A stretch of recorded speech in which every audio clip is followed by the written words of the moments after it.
This review contains spoilers. You have been warned. Back in 1986, when gaming was still new, Nintendo thought out new kinds of games to make. One of these were Metroid, a mixture of both The Legend of Zelda and Super Mario Bros. A mixture, you say? Well yeah, the original Metroid took Zelda's exploration aspect with Super Mario Bros. Gameplay style and added vertical exploration in a 2D platforming environment with it. This game was not as cutesy and cheery as Zelda and Mario was at the time. Oh no, this game drew inspiration somewhere else, namely Ridley Scott's Alien franchise.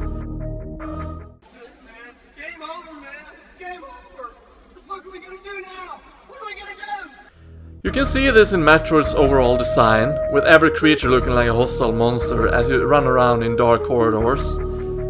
As it was the first game in the series, it wasn't all that well refined, and I'm here to answer the question, does this game still stand the test of time?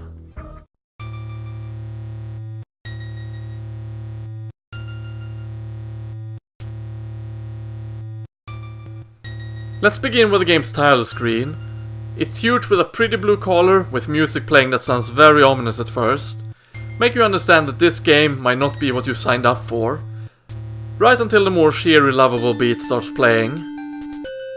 Wait around for a while here and the game's store will pop up at the screen, letting you know that you were sent here by the Galaxy Federal Police to eradicate all the Metroids and stop the evil Mother Brain. Pressing start leaves you with two options, start or continue. Pressing continue will take you to the password screen, and you will get a password every time you die.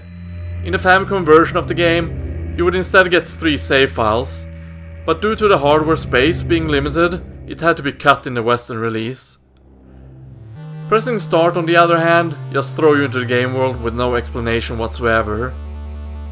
Almost every 2D game at the time always had you go right at first, but Metroid just had to be different from the start. Want you to head left for Maru Maru, also known as the MORPHBALL, down the road of the Metroid franchise. That's kind of Metroid's deal. It has always gone against the norm of your expectations of games. Now, the gameplay of Metroid is both simple and easy to get into in terms of how you control Samus and play the game. You simply run left and right by pressing those directions, aiming upwards by pressing up, and rolling into the MORPHBALL while pressing down. Jump with A and shoot with B. After grabbing your first missile expansion, you press select to activate your missile cannon. That's the end of the easy part of the gameplay, because the rest is pretty difficult and require that you as a player learn the ins and outs of this game. Because it's here it gets difficult. First of all, when you start the game, you always start with 30 energy, which can be refilled by collecting energy pellets after killing enemies. You can also pick up energy tanks in order to automatically get an extra 100 energy. Now, you are tasked with exploring the game and find secrets on your own, with very few indications on where to find them. You see, this was one of those Nintendo Power games where owning Nintendo Power was really helpful in getting through the game. The game does have a few hints on where to find some secret though. For example, you will always find something useful behind the red door, which requires 5 missiles to destroy. Sometimes there are also enemies in locations below you, indicating there might be something there. Then there are also those secrets where there are no indications on where to look, so you have to start dropping bombs randomly. Sometimes you get lucky and find where to go, and sometimes you're unlucky and get trapped. If you would end up dying, you are sent back to the beginning of that area with, you guessed it, 30 energy. Dying can help with fast traveling in this game. A lot of areas look the same as well, which makes it difficult to navigate as it's hard to tell the areas apart. So back in the day, you had to make your own maps and mark out where you found everything, if you couldn't remember it in your head. These are some of the reasons why many people think the original Metroid has aged poorly in comparison to modern gaming. The lack of a clear objective on what to go and do next.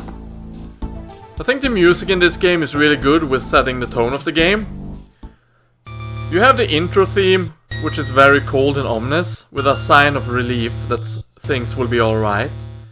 Then you have the upbeat theme of Brimstar that inspires you to go on this adventure. The Iron Room theme has dread to it, and that theme scared me shitless as a kid. You have the theme of Norfair that portrays that something is not quite right in the world. KRAID's Lair is one of my favorite tracks from the game, and it sounds very mystical, which represents the area quite well as it's very maze-like. You have Ridley's Lair that sounds pretty dark and are also a bit annoying, letting you know that you will likely die here. You have the boss theme that you also hear in Torian, which sounds very dreadful. Mother Brain theme, which fills you with urgency that the ultimate evil is at hand, and then 2 other themes I will get back to later, as well as the item jingle that fills you with a slight feeling of relief. We just got the Donald Blade, it's ours to command. For me, the power-ups in the game are a pretty big deal, as all but one of them would play a huge part of the series down the road. So let us go through them. MORPHBALL. The MORPHBALL lets you turn into a ball that can be used to travel through small gaps, and is the reason why Metroid can't crawl. Long Beam. As the name suggests, it makes your beam range longer. This power-up would only be seen once more, and that is in the remake of this game, Metroid Zero Mission. MORPHBALL Bombs. They let you plant bombs on the spot while you are in MORPHBALL mode, required in order to destroy certain blocks to progress in the game. ICEBEAM. Freezes enemies, making them serve as platforms. Required in order to kill the Metroids, as you have to freeze them before blasting them with missiles. Wave Beam. Makes your beam travel in a wavy pattern, also travel through walls, and is the strongest beam weapon in this game. I avoided this weapon as it replaces the Ice Beam. High Jump Boots.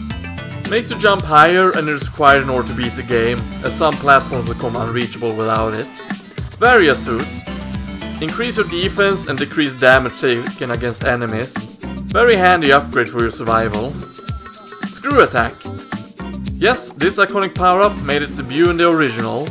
Makes you kill enemies instantly by spinning into them. Sadly I forgot where to find them, so I have no footage of this. Energy Tanks. Gives you an energy tank which holds up to 100 extra energy. Handy if you want to survive in the game. 7 in total, but only 5 can be carried at the same time. Missile Tanks. Hands down the most powerful way to kill enemies and bosses alike in the game. Gives you 5 with each package, and a lot of them are required in order to beat the game. Now on to the bosses of the game. KRAID. Very small in comparison of the other games. Throws his claws in an upward arc while shooting triple spikes from his body. The spike can be frozen, and he's difficult to hit at times. For me, he was the most difficult boss of the game as a kid. There are 2 ways to beat him, either blast him with missiles or blow him up with MORPHBALL bombs. Ridley! Also smaller in comparison with other games, stands in place jumping up and down, throw or breathe fireballs in an upwards arc towards you that bounces on the ground. Trying to shoot him from afar is a bad idea, as he's incredibly easy to kill if you stand on the lower platform in front of him, where he can't hit you at all. Once both KRAID and Ridley has been killed, in any order you like, it's time to make it to the statue room and shoot each statue in order to create the bridge to Torian. Yeah, these 2 were guardians from the beginning. Once down in Torian, it's time to take on the Metroids. If they latch onto you, they drain your energy really quickly, and you have to bomb them in order to get rid of them. Freeze them and kill them quickly with 5 missiles before they thaw on. Don't worry about dying in Torian, as long as you have at least 5 missiles, because the Metroid drops a lot of energy or missiles once killed, so getting back to full health or refilling missiles is not very tricky, unlike a lot of people claim. Once you make it to the final hallway, it's time to fight against Mother Brain. Mother Brain! Guarded by Sabotites, which has to be destroyed with plenty of missiles, as well as being guarded by the Laserdisc and cannons, Mother Brain puts up no fight of her own. If you were to die here, the Sabotites stay dead, so you don't have to worry about those anymore. I love Mother Brain's design, looks so mechanical and gruesome for an 8-bit game. Blast her glass chamber with missiles to break it, then go to town on Mother Brain with missiles until she explodes. Now it's time to escape the planet while the emergency theme is playing. Reach the elevator and the game has been beaten, leaving you with a victory text. Wait, what? Metroid predicted Other M all the way back in 1986? We were warned, people! Then, depending on how quickly you beat the game, you are treated to a different ending. Wait? Samus is a girl? Yes, even here, Metroid played with your expectations and revealed that you played as a woman this entire time. Shocking, back in 1986, where media was generally plagued with male-only leads. Then the credits roll and the game is over, while we hear the amazing end credit theme. Until the game starts anew with everything you collected. I get to play as a suitless Samus! So, is this game worth your time and has it aged well? In comparison to modern gaming, this game hasn't aged well, and that isn't necessarily a bad thing. It stands as an important piece of history in the gaming world, and let's be fair, the game is perfectly playable today, even if the controls are a bit clunky compared to modern iterations. The game might be confusing, but if you played Zero Mission, you can easily beat the original Metroid by following the same structure. Granted, if you have never played the original Metroid before, I think it's better to skip out on it until you know your way around in Zero Mission, as that is the better game. So, while the original game is fun, its age also shows, and unless you were there from the beginning, or during that age, you are unlikely to enjoy this game, I'm afraid. It was great for it was, though. Hello everybody, thank you very much for watching this video. A special thanks to my Patreon pledgers, Hikikomori Media and Patrick Peterson, for your beautiful patronage. I should script these videos, but I never do. Again, thank you very much for watching. If you enjoyed this, make sure to share with your friends. Otherwise, give it a good old thumbs up if you enjoyed it. If not, I shall hopefully see you in the next review or video I do here. Take care everybody, and have a great day.